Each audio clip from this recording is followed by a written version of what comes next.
morning. This is the Pawnee Seed Preservation Society in Ancestral Homelands. This is the summer 2022 internship. I'm Kahheetah Barnoskie. Yeah.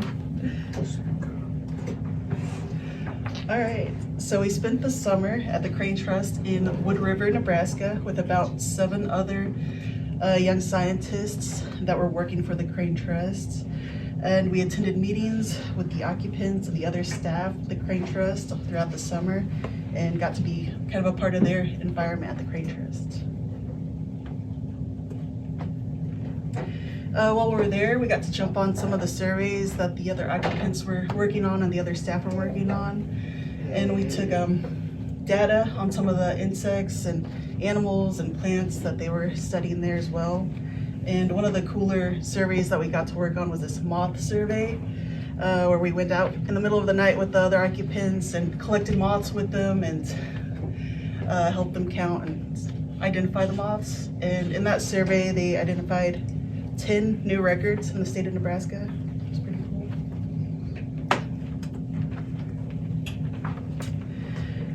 And this is the dorms that we stayed in. They were pretty fun. There's a lot of other fun activities to do there. Hiking trails, fishing, kayaking. They also have a bison herd there that we got to check out, get a little tour of what they do with their bison there.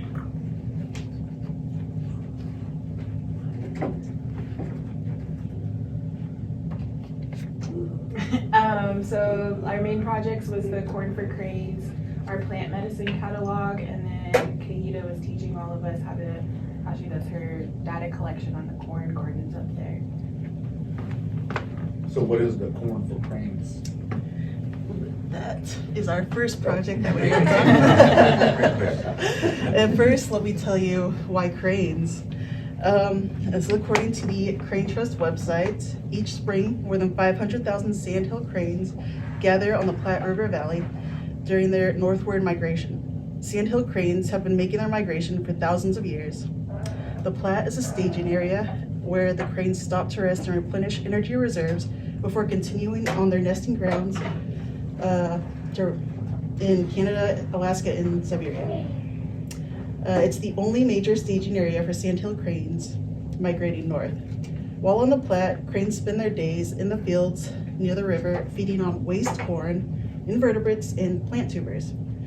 The cranes increase their weight by 15 to 20% during their time there, building up their body fat reserves. And they obtain about 96% of this energy from corn. Yes, so to improve that relationship with our crane relatives, we have prepared 6 sunflower and corn plots near the Platte River. And we'd like to thank the Crane Trust and our ally and sponsor of the Pawnee Seed Preservation Society, Heather Henson, for letting us use this property near the Platte River and near the Crane Trust to build these garden plots. We planted about 500 seeds in each garden plot, and it was a mix of different Pawnee corn varieties. And we had about 80% of those seeds come up, which was pretty good since we planted pretty late. We got there June 1st and planted a week later, and usually plant, a month or 2 ahead of that. Last week we left Nebraska and we had about 40% of those corns tasseling and about 10% of them silking. And I'll be going back this week to continue working on the corn.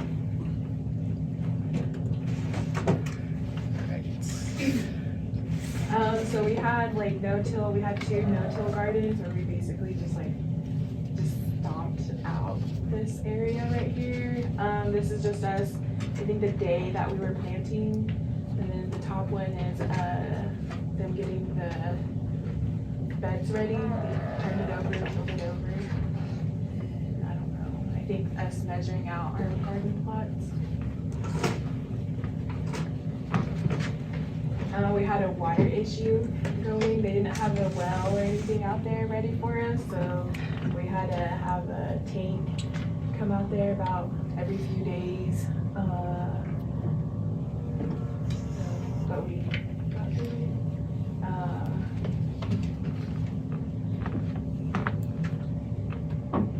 Yeah, so the Crane Trust also let us borrow some trail cameras so we could observe animals that would come up. And the whole deal with the sunflowers around the corn is to protect the corn from deer and raccoons and other animals eating at the corn. So the trail cameras were to see how well that sunflower wall protected the corn, since we only did the sunflower wall around half of the gardens.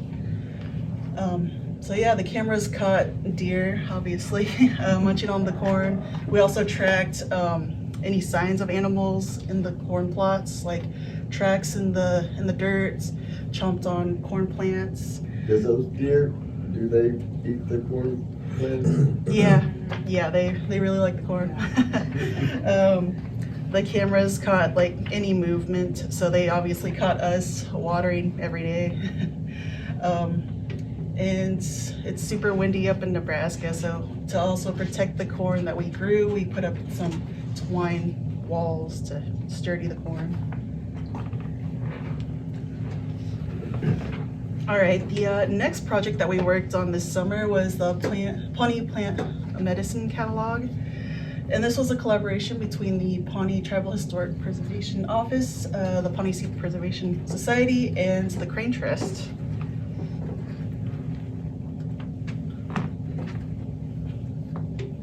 Yeah, so Nacharo, Matt Reed helped, actually he was the one that compiled the list, and we went out mainly on, was it like Heather Hinson's land and the Crane Trust land, and gathered all the plants.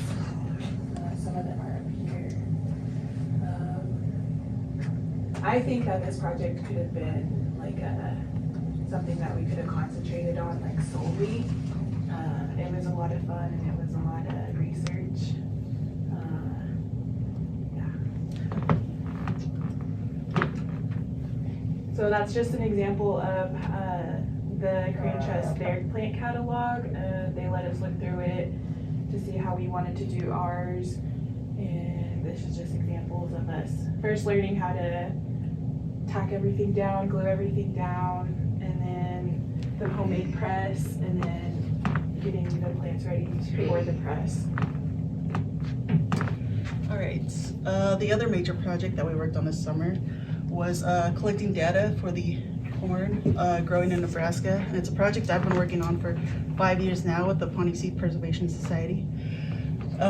So this summer, we had 11 gardens growing corn for the seed project, and we had 9 different varieties growing in those gardens.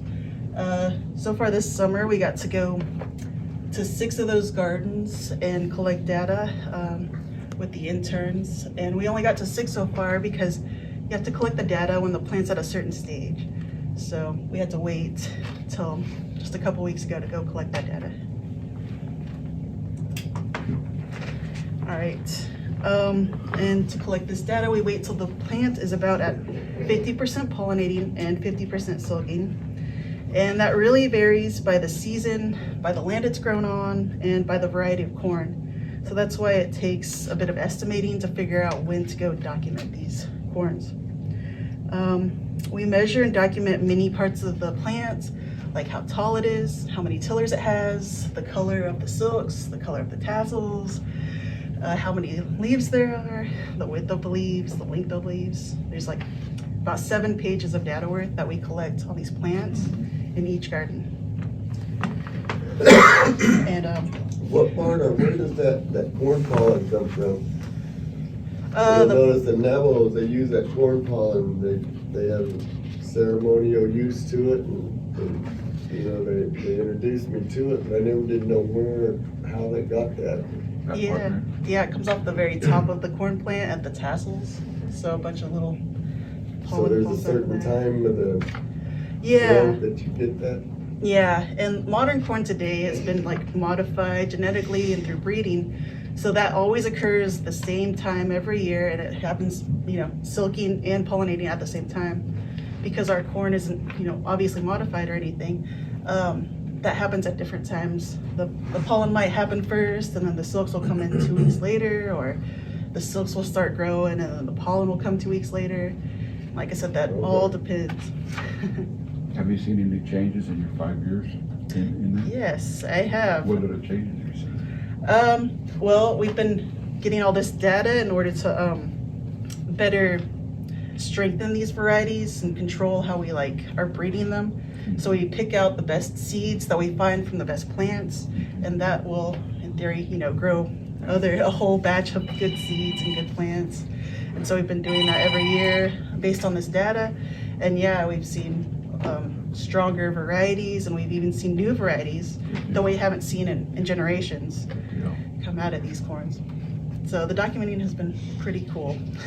How has your garden area grown? Is it from when you first started, or is it one that you take care of personally within the 5 years, or? Well, my family does have a little corn garden here in Pawnee.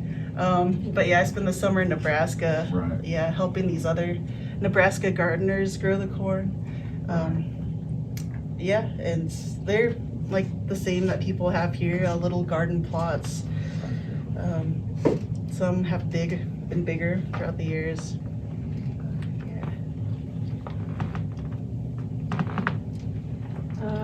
So what I appreciate the most about this, the Pawnee Seed Preservation Society and the work that we do is the importance of allyship, with we're all trying to get land back and stuff, and I think it's really important that we still continue to nurture these relationships that we have with our allies up there in Nebraska, and I had a lot of fun doing this past summer.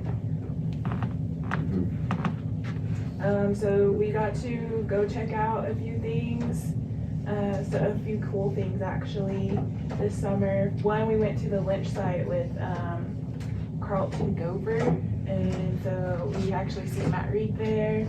I thought that was pretty cool. We met some Mayans. I think the last few weeks that we were there, and we got to go check them out. And they go to their community center and visit with their youth and just exchange knowledge of corn knowledge, and just I don't know, I thought it was pretty cool because their creation story has a lot to do with corn, just like our creation story. So we connected a lot on that. And yeah, then we went and what was it, Willows? We went to go collect Willows one day. And I think this top picture is us walking around in the Hamilton Forest. Hannibal Forest. In Dannenbrock, Nebraska. Yeah, we brought these willows back to make mats for the Fifth Lodge this summer. See Bigfoot?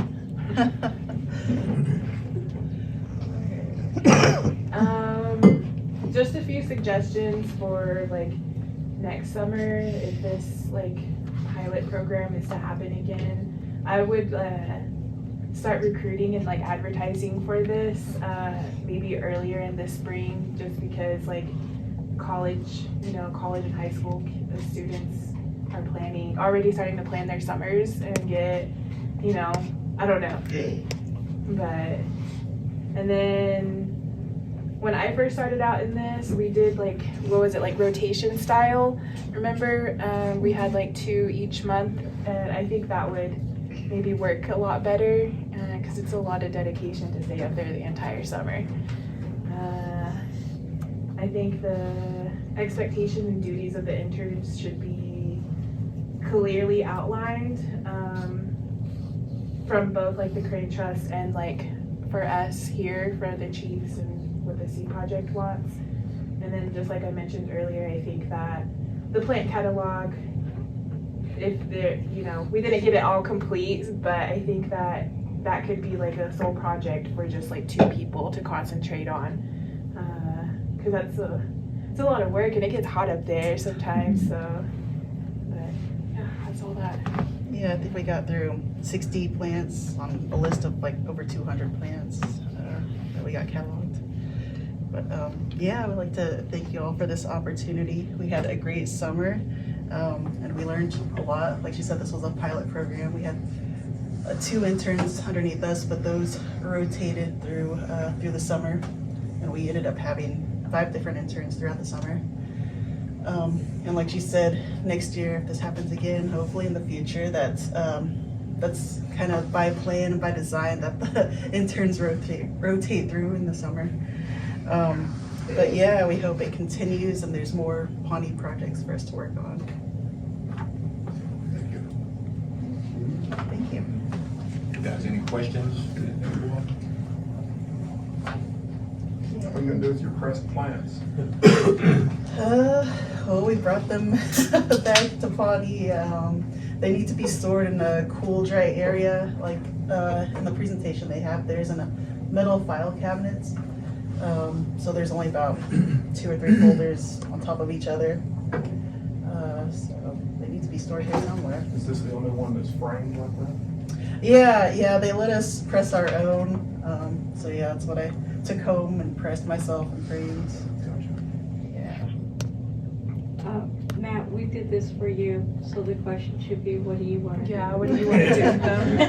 Bring it up to the office, because I'd like to, actually, if we could get enough frames like what you've done here, that'd be pretty cool to put it out on public display.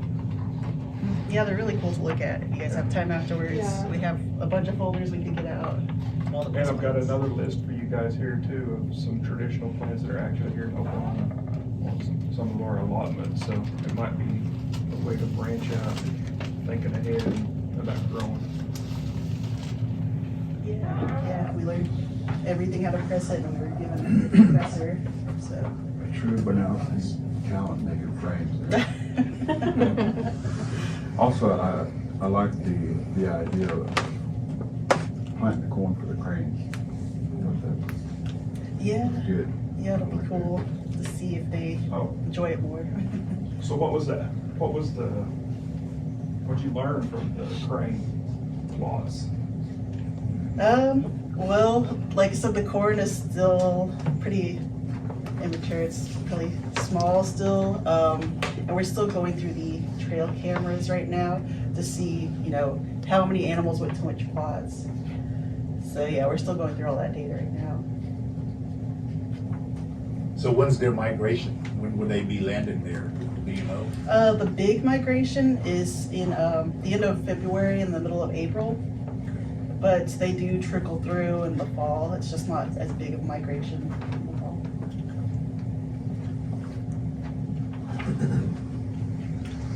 Anything on the downside that you've seen that maybe could be improved on?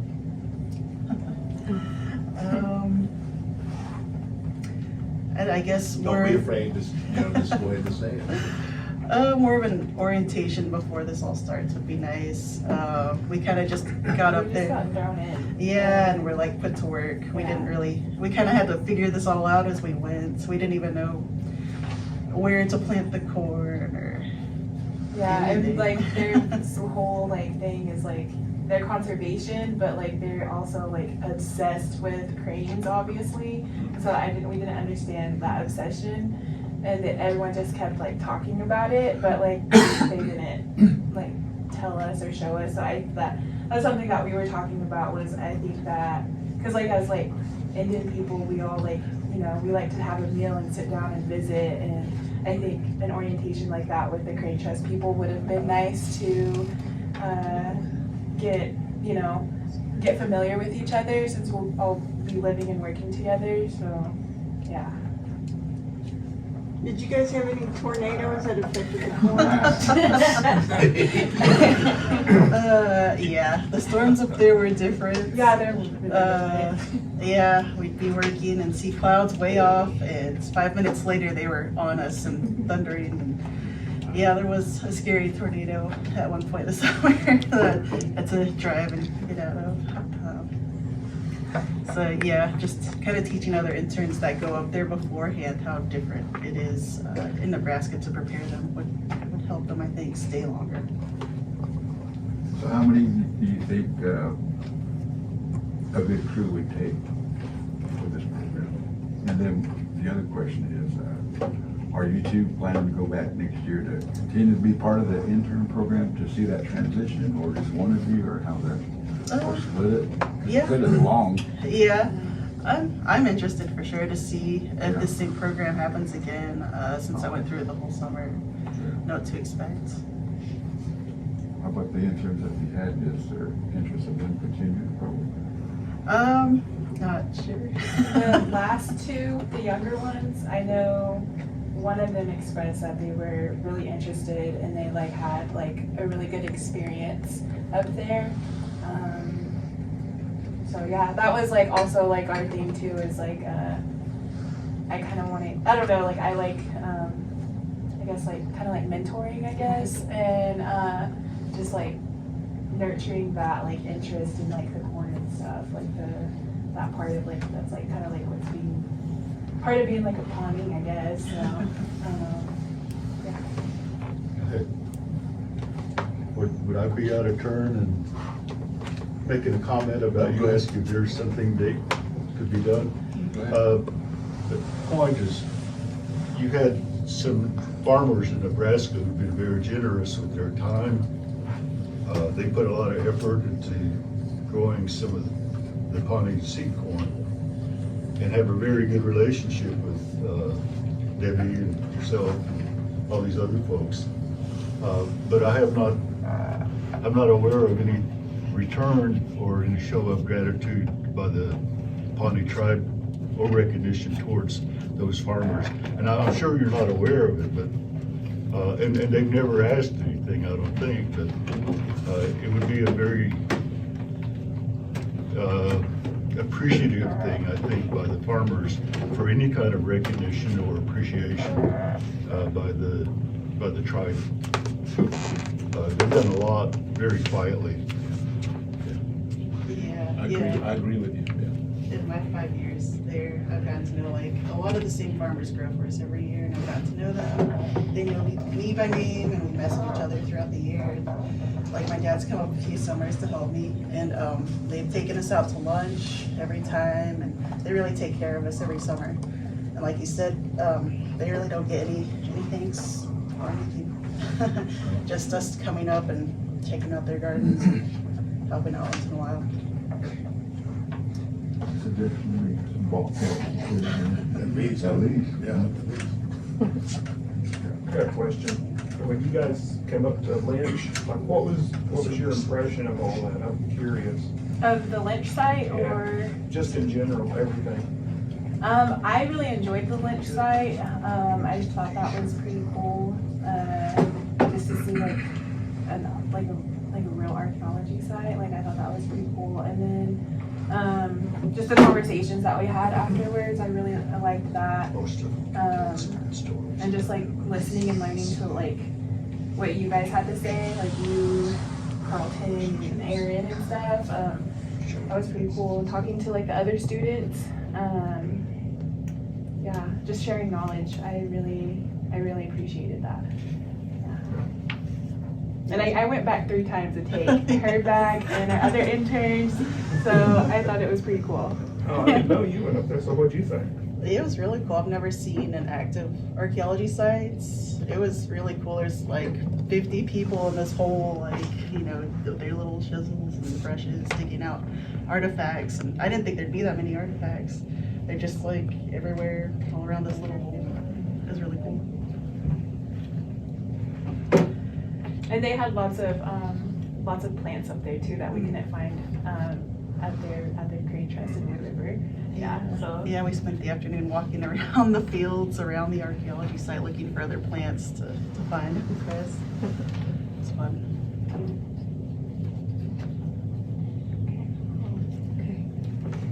Thank you. Appreciate Y'all did a good job with the presentation. Taking time out of your lives and going up there and doing that and giving an excellent report.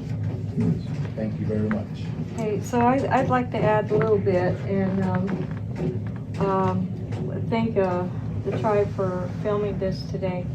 We actually had wanted Felipe Chavez Ramirez do an introduction, and so we'll probably interview him separately and then add him on to this little video that we can make. Now, Felipe had worked with the Crane Trust, and he's real familiar with the 550 acres that is Heather's. And I keep saying Heather. Heather's, and every time I talk to her, she says she calls it the Pawnees. We have been waiting for Heather and the tribe they have an expert that knows how to put the land in trust, and we're just waiting for that meeting so that Heather can start that proceeding. So that's 550 acres, and we'll get it whenever That's the right tribe. on the Platte River. Right? Yeah, whenever the tribe works on it. And so we look forward to that. So why are we spending so many years collecting this data? The data charts all the unique traits that our corn has, and we will use all that data to back up our legal claim to the corn. And as most of you know, that we cannot give our corn out to anyone, and so if we do, we'll make products. And so we have our corn meal, and then recently we started making some other products for pozole. But it's kind of hard to do without a kitchen. That's another thing one of these days. But we have David Gover, and then he's got a couple different interns. He's soon to produce a memo on what he thinks will be for, how to protect our seeds. And so that seed protection is real important in what Kahheetah's work has done. And by the way, Kahheetah is doing her master's paper is going to be about our data work. And already she's known in the ag world as the world's most foremost authority about our corn. So we are looking at this time to get her into the PhD program. So we've found the resources to get her through her master's program, and we'll do the same for her PhD to get her through. So we love her commitment, and I understand the tribe's got a grant now for ag. It's $200, but it's something that we can apply for, and Donna Hare hopes that we can grow that someday. But we are fostering the ag through our internships and just through our social media to attract other younger people. But anyway, I wanted to bring that up, that David is working on the legal issues. About every week, maybe even twice a week, we get requests for our seeds, we get requests for growers, and I always tell them that we cannot give it out at this time, but if you want to ask to be a grower, then write a letter and we'll present it to the Nasharo. So that's our procedure so far. So there's a few that are thinking about doing that at this time, but the gardeners that we do trust are those ones that have been working with us, and all of them that Kahheetah has known have been working with us over 15 years. On their 10-year anniversary, we did present, you may remember, a plaque from the Nasharo thanking them. And Gina had did some laser art of a corn that was also part of that. And so they were acknowledged that way. But yeah, you can't acknowledge someone too much, and they all are very strict. They know that every single kernel of corn needs to return to the tribe. And we even had Pat go up and talk to him one time, put his space of authority in front of them to make sure they knew that. but Ronnie O'Brien is the manager for the Nebraskans, and she does a really good job in getting the garden reports every month, and working with Kahheetah and Jessica and others. So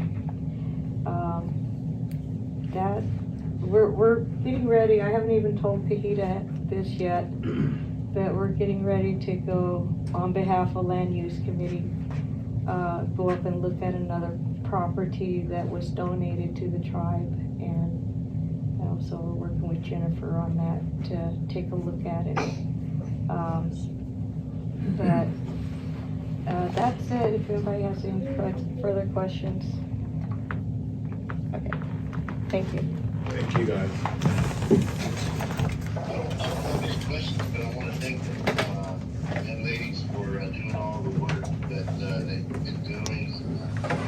Thankful that they've had an opportunity to be able to go up there in the Homelands, and I hope they receive good blessings for all the work that they're doing. So. Yeah. Good on you.